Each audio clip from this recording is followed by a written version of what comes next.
Montres de luxe, médicaments, services financiers. Mais saviez-vous que la Suisse exporte aussi ça?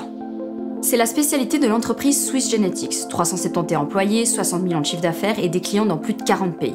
Et leur produit phare, du sperme de taureau Swiss Quality. C'est cocasse, hein. C'est surtout très dérangeant quand on comprend à quoi sert le business de cette entreprise. Parce qu'on se représente souvent assez mal ce que c'est l'élevage. Mais surtout, on ne se le représente jamais comme une industrie gynécologique. Ok, c'est parti. Swiss Genetics, c'est quoi cette merde? Ulibar a la fierté de diriger une entreprise un peu spéciale. Chez Swiss Genetics, nous ne vendons pas simplement de la semence. Nous fournissons de la confiance, de la précision et l'héritage de l'élevage suisse à plus de 48 pays dans le monde entier. En Suisse, on adore dire Swiss Quality. Petit pays, pas de pétrole ni de minerais, alors la ressource, c'est le savoir-faire. En Suisse, on fabrique des trucs ultra précis et souvent invisibles. Des capteurs pour des respirateurs médicaux, des micromoteurs qui roulent sur Mars, des vannes pour semi-conducteurs, des connecteurs optiques pour des drones militaires et même de l'ADN. Swiss Genetics, ils disent pas qu'ils vendent du sperme de taureau. Ils vendent un produit génétique haut de gamme. Et c'est comme ça que ça se présente. Tu as un catalogue avec évidemment différentes races bovines, Brown Swiss, Simmental, Holstein, et pour chaque race, le choix du taureau selon des caractéristiques précises de sa génétique. Aptitude à la traite, pourcentage de graisse, fertilité, durée d'utilisation. Une génétique commercialisable et pleine d'avenir au niveau international. Mais comment est-ce qu'ils fabriquent ce produit? Swiss Genetics garantit une excellente qualité de la semence. La production de semences répondant aux plus hautes exigences qualitatives nécessite une excellente génétique, mais aussi une détention optimale des animaux. Les taureaux sont préparés individuellement le mieux possible dans le but d'obtenir des éjaculats de haute qualité. Le sperme de taureau, ça se récolte sur un taureau qui éjacule. C'est cocasse, hein. Derrière tout le vernis produit génétique haute précision, Swiss Genetics c'est d'abord une ferme à taureaux à Müllingen en Argovie. Et leur savoir-faire, c'est d'avoir dressé des taureaux à éjaculer sur demande. Et ça, c'est un sacré savoir-faire. Il faut forcer des animaux à répéter un comportement sexuel qu'ils ne feraient pas d'eux-mêmes. Normalement, les taureaux, ils sont dans un troupeau, dans la nature, et ils s'accouplent avec des femelles en chaleur. Mais pas dans les centres de récolte comme celui de Swiss Genetics. Dans ce type de centre, les taureaux vivent souvent isolés, et ils sont amenés de force 2-3 fois par semaine dans une salle de récolte qui ressemble à un labo, entouré de types en tenue d'hôpital. Et la technique de récolte, c'est le mannequin et le vagin artificiel. À la base, le taureau il a de la libido s'il y a une femelle en chaleur. Donc là, pour faire en sorte que le taureau il se retrouve à monter sur ce machin, à laisser un type lui prendre le pénis, le mettre dans un tube et que là il éjacule, ça nécessite un changement de comportement sexuel assez profond. Nous sommes mardi matin, peu avant 8 h, au centre de production de Müllingen. Dans l'étable de notre père, la nervosité se fait sentir. Notre voisin commence à mugir. C'est une habitude chez lui, lorsque les gardes-taureaux viennent sortir les géniteurs, l'un après l'autre, de l'étable. À l'aide du bâton conducteur, il guide notre père direction halle de monte. Nous le remarquons à l'agitation croissante, nous entendons le sang frémir. Dans les vaisseaux sanguins de l'épididyme, nous ne tenons plus en place et sommes tout frétillants. Est-ce aujourd'hui que nous verrons la lumière du jour ? Je m'appelle Spermie. J'ai le plaisir de vous raconter mes aventures en 10 épisodes, en commençant par ma genèse dans le testicule d'un taureau et jusqu'à la naissance d'un veau à l'étable. Swiss Genetics, ils font ça à Langnau bei Reiden, dans leur station de dressage. C'est là-bas qu'ils conditionnent les veaux. Par contre, il y a une réelle opacité sur ce qui s'y passe exactement et sur les méthodes utilisées pour les conditionner. Ce qu'on sait, c'est que les veaux achetés par Swiss Genetics arrivent dans la station à l'âge de 12 mois. Ils viennent d'élevage suisse après avoir été triés et sélectionnés selon leur génotype. On sait aussi qu'avant de commencer son dressage, un jeune taureau doit être préparé. À son arrivée, il va être placé en quarantaine médicale. Il est entièrement isolé et va subir des dépistages, des tests, des examens physiques, durant lesquels il vit coupé de tout contact avec d'autres animaux. Après ça, la méthode exacte de conditionnement, elle est gardée très secrète. Évidemment. En fait, à ce jour, il n'existe aucune investigation indépendante qui décrit précisément les séances de dressage dans un centre de récolte. Alors ce qu'on a fait, c'est qu'on s'est penché sur plein de guides de bull management écrits par des associations d'éleveurs qui se filent des conseils entre eux sur comment exciter leurs taureaux. Et à partir de ces petits tips, voilà comment débute la carrière d'un veau pour devenir donneur de sperme professionnel. Tout commence par de l'observation. Au début de sa formation, il est amené dans une salle et avec les autres veaux, ils se font attacher le long d'un mur et les dresseurs font entrer dans la salle un mâle adulte et une femelle en chaleur. Les veaux vont alors observer les deux adultes s'accoupler. L'apprentissage par observation, classique de la sexualité. Ok, donc après ces séances d'observation, le jeune taureau, il faut qu'il apprenne lui-même à monter. Et pour sa première fois, il faut qu'il soit excité. Donc on va lui présenter une femelle en chaleur. Après, s'il n'y a pas le temps d'attendre sur le cycle naturel de la vache, elle sera œstrogénée artificiellement. Cette équipe, c'est quand même des cracks de la biologie, ils vont pas se laisser faire par le cycle naturel de la vache. Et parfois, la vache, elle est même sédatée pour qu'on soit sûr qu'elle reste tranquille. Instant pub. Ceci n'est malheureusement pas une collaboration commerciale avec Swiss Milk, mais si vous voulez nous soutenir, n'oubliez pas d'aller sur notre Tipeee, le lien est juste en bio. Donc là, il apprend à monter pour la première fois. Mais les dresseurs empêchent l'intromission. Ils prennent son pénis dès qu'il monte et le mettent dans le vagin artificiel. Comme ça, dès le début, il ne s'habitue qu'à ça. Progressivement, on lui présente un mannequin en espérant qu'il y monte comme sur la femelle attachée et droguée qu'il a rencontrée juste avant. Mais apparemment, cet apprentissage, ça peut prendre du temps. Donc il faut des fois ramener une femelle ou utiliser un bout en train. C'est un mâle castré utilisé comme intermédiaire avec le mannequin.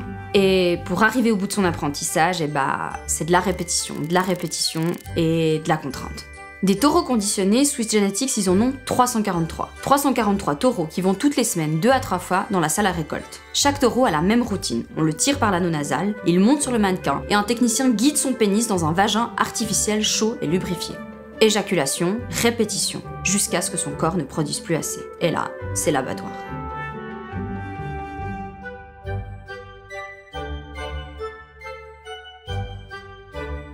Alors voilà, c'est ça le mode de production au cœur du business de Swiss Genetics. Un business juteux de 60 millions de francs avec au total 1 780 000 doses de semences vendues par année, dont 500 000 à l'international. Mais à quoi ça sert au juste tout ce sperme congelé? Qui achète ça? Et pourquoi? Pour répondre à ça, il faut capter un truc. Une vache, elle ne fait pas du lait parce que c'est une vache. Non. On a été totalement matrixé par la pub. En réalité, une vache fait du lait parce qu'elle a eu un bébé, comme tous les mammifères. Si elle tombe enceinte, qu'elle porte un petit pendant 9 mois et qu'elle accouche, alors son corps produit du lait. La magie de la vie. Mais du coup, pour les producteurs de lait, ça suffit pas d'avoir des vaches. Ils ont besoin de vaches qui accouchent et qui accouchent régulièrement. Et pour ça, ils utilisent 2 principes. La reproduction forcée et la séparation systématique. Let's go, on se plonge dans la peau d'une vache laitière.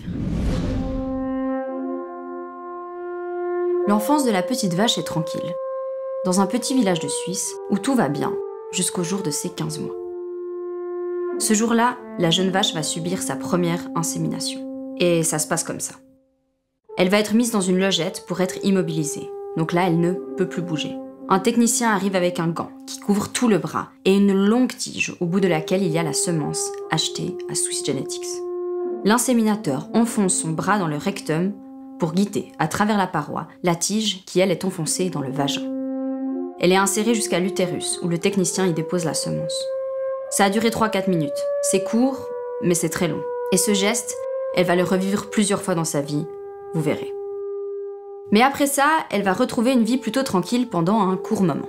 Alors, on va juste lui refaire chier un coup 28 jours après l'insémination pour lui faire une échographie, voir comment ça se passe, et si l'insémination n'a pas fonctionné, alors là, on va lui remettre un bras dans le cul. Mais bonne nouvelle, elle est enceinte. Ouf. L'insémination a marché et on va lui foutre la paix pendant un long moment. Elle va pouvoir vivre tranquille sa vie de vache le temps de sa grossesse. Et après 9 mois, c'est le plus beau jour de sa vie. Elle donne naissance à son bébé, un petit veau trop chou.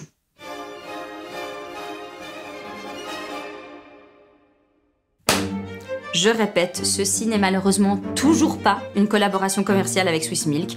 Donc si tu veux nous soutenir, partage, like, commente et merci trop pour votre soutien. Je pose le lait pour faire un petit cœur. Sauf que voilà, il va se passer 2 trucs. Un truc affreux et un truc infernal. Le truc affreux, c'est que quelques heures à peine après avoir donné la vie, son petit veau disparaît. Le truc infernal, c'est qu'elle va découvrir que cette grossesse forcée, c'était même pas pour qu'elle ait un petit veau. Le but, c'était de déclencher chez elle de la lactation. Alors, on va l'emmener pour la première fois dans un endroit qu'elle connaissait pas. La salle de traite.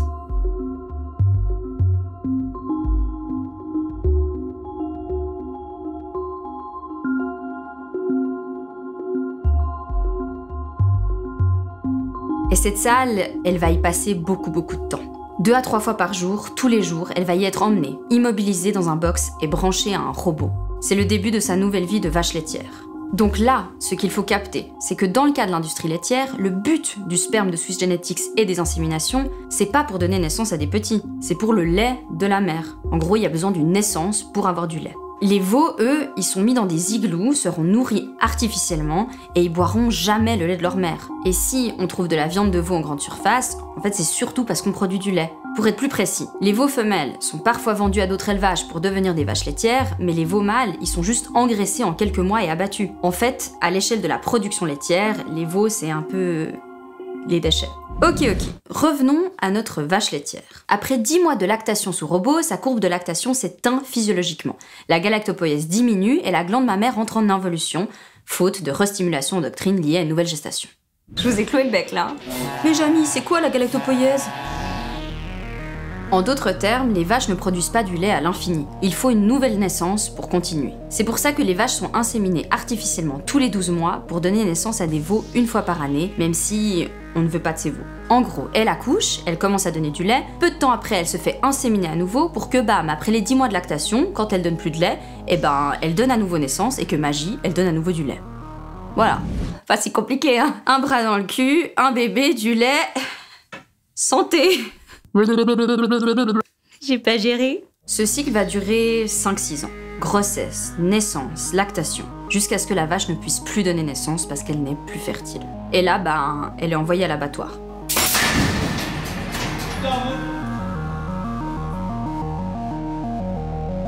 Et c'est là qu'on comprend à quoi sert vraiment le sperme de Swiss Genetics. C'est la clé invisible de tout ce cycle. Il permet de contrôler la reproduction et surtout de contrôler le timing optimal entre les naissances pour avoir une production de lait quasi continue. Le sperme congelé, c'est le carburant de la machine laitière ultra optimisée. Et c'est pas une technologie du futur encore minoritaire, c'est 90% de toutes les vaches qui sont créées par insémination artificielle. Donc là, sur toutes les vaches que vous verrez lors de vos prochaines randos en Suisse, la quasi-totalité, c'est du Swiss Genetics.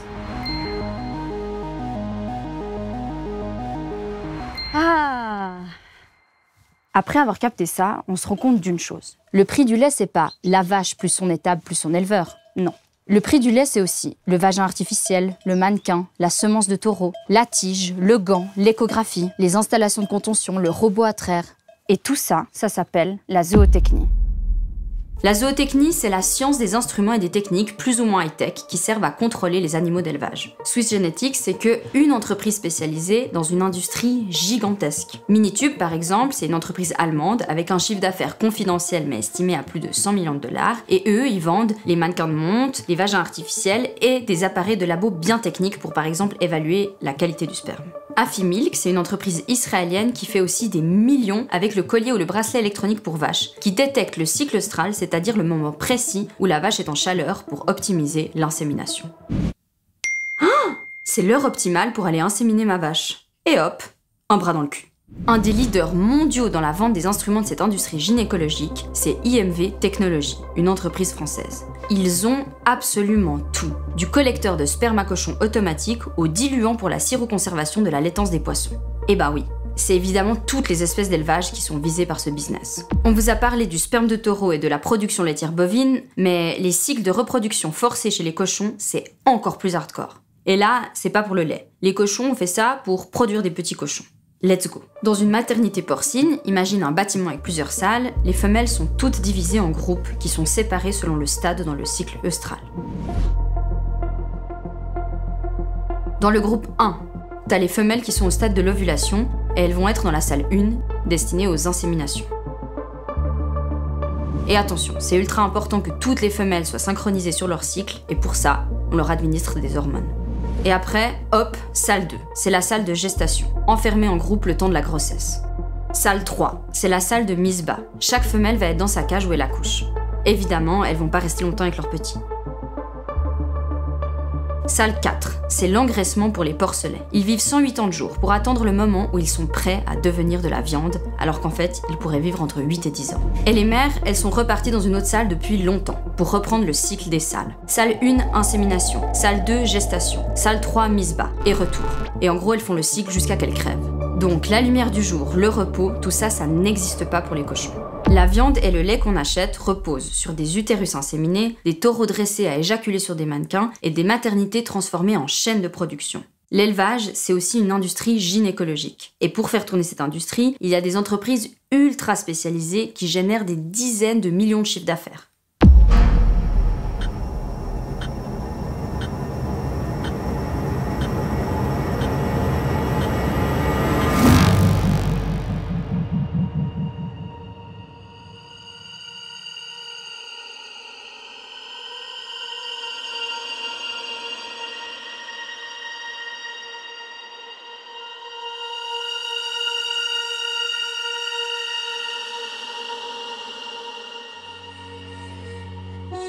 Tout ça, ça ressemble pas trop au monde de Heidi.